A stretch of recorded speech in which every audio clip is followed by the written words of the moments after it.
Le chef touareg d'Ansar Dine, Ahmad Al-Fagui Al-Mahdi, transféré du Niger à la Cour pénale internationale à La Haye. Également connu sous le nom d'Abou Tourab, l'ancien chef de la police islamique à Tombouctou, lorsque la ville malienne était sous occupation d'Aqmi et d'Ansar Dine, est poursuivi pour la destruction de 9 mausolées et d'une mosquée dans la cité des 333 saints en 2012. Il est également accusé, entre autres, de crimes de guerre et de mariage forcé.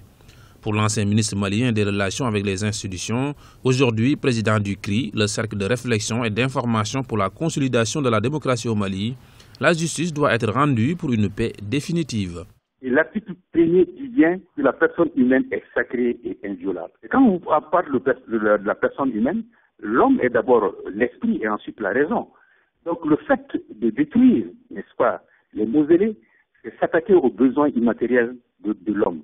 Et je pense que ce transfèrement du Niger vers la CPI, on entre dans l'évolution normale de ce qui doit se faire pour qu'on puisse sortir durablement et de façon concrète de la crise que notre pays a connue. On ne peut pas aller vers la vérité sans la justice. L'audience de mise en état d'Ahmad Al-Fagui Al-Mahdi a eu lieu ce mercredi 30 septembre à la CPI. C'est la première fois que l'un des acteurs de la crise sécuritaire au nord du Mali est jugé à La Haye dans le cadre de la destruction de monuments classés patrimoine mondial de l'humanité.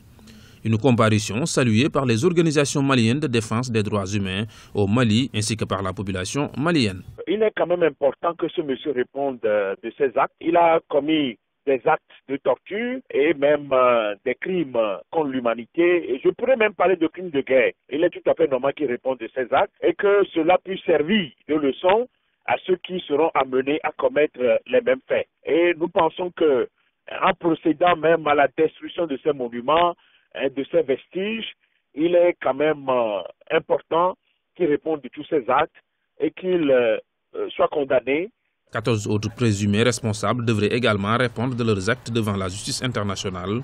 Pour les organisations humanitaires, les autorités maliennes doivent impérativement se conformer aux dispositions prévues par l'article 46 de l'accord pour la paix et la réconciliation, signé par toutes les parties de la crise malienne les 15 mai et 20 juin 2015. Un texte qui prévoit des dispositions favorables à la lutte contre l'impunité et à la protection des droits humains.